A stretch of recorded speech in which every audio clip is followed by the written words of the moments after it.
வணக்கம் நண்பர்களே! மீண்டும் உங்களை சந்திப்பதில் மகிழ்ச்சி. கொஞ்ச நாள் முன்னால ஒரு வீடியோ போட்டிருந்தேன். அந்த வீடியோ என்னன்னா, பேங்கில் அதிக வட்டியில் பணத்தை டெபாசிட் செய்வது எப்படி? பேங்கில் அதிக வட்டியில் பணத்தை டெபாசிட் செய்வது எப்படி?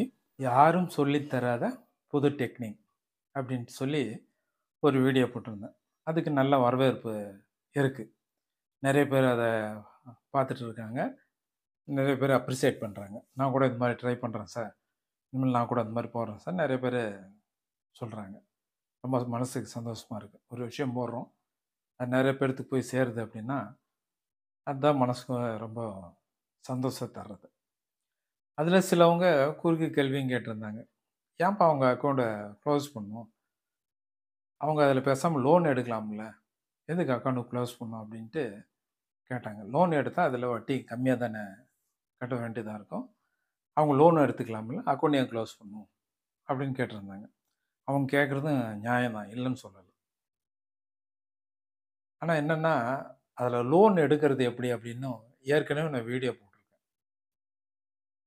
டெபாசிட் போட்டதில லோன் எப்படி எடுக்கிறது அப்படின்றதும் ஏற்கனவே நான் வீடியோ போட்டுட்டேன். அதனால இவங்க சொல்லணும்னு இல்ல. அதுக்கு முன்னாலேயே நானு போட்டுட்டேன். லோன் எடுத்தா மறுபடியும் அத கட்ட வேண்டிய ஒரு நிலைமை. எப்பயும் லோன் எடுத்தா மறுபடியும் கட்டணும் இல்லைங்களா? அது அவங்களுக்கு. லோன் எடுக்கிறவங்களுக்கு கட்ட முடியிற திறமை இருந்துச்சுன்னா, கட்ட முடியிற அவங்களுக்கு வசதி இருந்துச்சுன்னா, அதில லோன் எடுக்கலாம் டெபாசிட்ல. கட்ட முடியாம இருக்கிறவங்களுக்கு என்ன பண்றது? அவங்களுக்காக போட்ட வீடியோ தான் இந்த வீடியோ. அ உதாரணத்துக்கு என் நண்பர் ஒருத்தர் என்ன பண்ணாரு, ஒரு 5,00,000 டெபாசிட் பண்ணியிருந்தாரு. அதில ஒரு 3,00,000 வந்து லோன் வாங்குனாரு. ஆனா, அந்த 3,00,000த்த அவரால கட்டவே முடியல. வர பணம் செலவுக்கே சரியா போயிடுது. அதனால லோன் கட்டவும் முடியல அப்படின்னு சொல்லிட்டு என்ன பண்ணாரு, அதுக்கப்புறம் இது வேணாம் வேஸ்ட் அப்படின்னு சொல்லிட்டு, அந்த டெபாசிட்ட குளோஸ் பண்ணி அந்த லோன குளோஸ் பண்ணாரு. டெபாசிட்ட குளோஸ் பண்ணி லோன குளோஸ் பண்ணாரு. இது 2 வேல தானங்களே! அது இல்லாம டெபாசிட் நீங்க ஃபர்ஸ்ட்டு போடும்போது ஒரு 8% குடுத்துருந்தாங்கன்னு வச்சுக்கங்க. இப்ப 6 மாசம் நீங்க குளோஸ் பண்றதுக்கு ஒரு 5% இல்ல 6% வருது.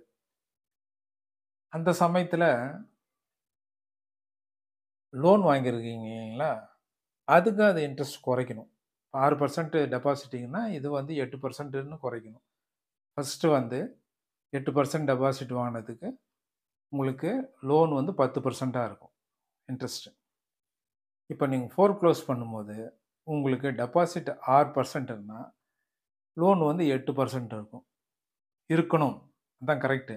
ஆனா, அது யாருமே செய்ய மாட்டாங்க. அது மாரி ஒரு வசதி புரோகிராமே அவங்க பண்ணல. பேங்க்ல அந்த மாரி ஒரு புரோகிராமே இல்ல. டெபாசிட் இன்ட்ரெஸ்ட் குறைஞ்சுச்சுன்னா, அதில எடுக்கிற லோன் இன்ட்ரெஸ்ட்டும் குறையணும். அது மாரி எந்த புரோகிராமும் இல்ல. அப்ப என்ன பண்ணுவாங்க? டெபாசிட் இன்ட்ரெஸ்ட் மட்டும் குறைச்சு, லோன் இன்ட்ரெஸ்ட் அப்படியே அதிகமா இருக்கும். அப்படியே அவங்க உங்களுக்கு பேமெண்ட் பண்ணிருவாங்க. அப்ப யாருக்கு நஷ்டம்? நமக்கு தான் நஷ்டம். அது என்ன பண்ணும்னா, டெபாசிட்க்கு இன்ட்ரெஸ்ட் குறைஞ்சா, லோன் இன்ட்ரெஸ்ட்ட அவங்க மேனுவலா உட்காந்து போடணும். டெபாசிட்க்கு 8%லேருந்து 6%ஆ இன்ட்ரெஸ்ட் குறையுதுன்னா, ஃபோர்க்ளோஸருக்கு, இப்போ நீங்க லோனுக்கும் அதே மாரி இன்ட்ரெஸ்ட் குறையும். அத அவங்க கால்குலேட் பண்ணணும்.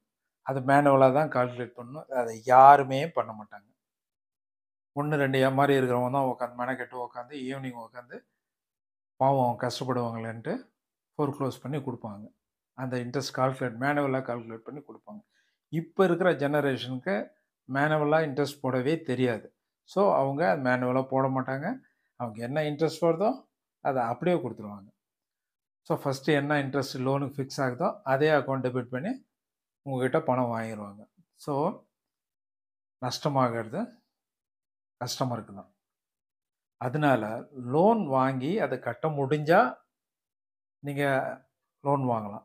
லோன் வாங்கி அதில கட்ட முடியாத மாரி இருக்கிற நிலைமையில இருக்கிறவங்களுக்கு தான், நான் சொன்ன இந்த பிரிச்சு, பிரிச்சு போடுற டெபாசிட். ஸோ, சில நண்பர்கள் புரியாம கேட்டிருந்தாங்க. அதாவது எனக்கு தெரியல அப்படின்ற மாரி அவங்க சொல்லியிருந்தாங்க. "ஏன் சார் லோன் வாங்கக்கூடாதா?" லோன் வாங்கலாம்ல, அதில் இன்ட்ரெஸ்ட் கம்மி தானே அப்படின்னு கேட்டிருந்தாங்க. இன்ட்ரெஸ்ட் கம்மி தான், இல்லைன்னு சொல்லல. ஆனால் லோன் திருப்பி கட்டணுமே, அது யார் கட்டுறது? கட்ட முடியாதனால தானே அவங்க டெபாசிட்டை க்ளோஸ் பண்ணுறாங்க. ஸோ அது வேறு, இது வேறு. லோன் வாங்குறதுன்றது வேறு, டெபாசிட்டை க்ளோஸ் பண்ணுறது கட்ட முடியாமல், லோன் கட்ட முடியாமல் டெபாசிட்டை க்ளோஸ் பண்ணுறதுன்றது வேறு. இது அதையும் மிங்கிள் பண்ணாதீங்க. இது நஷ்டம்னோ இல்லை அது நஷ்டம்னோ சொல்லாதீங்க. அது வேறு விஷயம், இது வேறு விஷயம். ஸோ அந்த நண்பர்களுக்காக தான் இந்த வீடியோ போட்டேன். ஒரு சில நண்பர்கள் சரியாக புரிஞ்சிக்கல. ஏன் லோன் வாங்காமல் அக்கௌண்ட் க்ளோஸ் பண்ண சொல்கிறாரு இவர் அப்படின்னு சில நண்பர்கள் கேட்டதுனால அவங்களுக்காகவே அந்த வீடியோ போட்டிருக்கேன். ஸோ அந்த நண்பர்களுக்கும் புரிஞ்சிருக்கும்னு நினைக்கிறேன். அது மாதிரி சில நண்பர்கள் மனசில் நினச்சிருக்கலாம், ஏன் லோன் வாங்க முடியாதா, லோன் வாங்கலாம்ல, எதுக்கு இவர் க்ளோஸ் பண்ண சொல்கிறாரு அப்படின்னும் நினச்சிருக்கான்.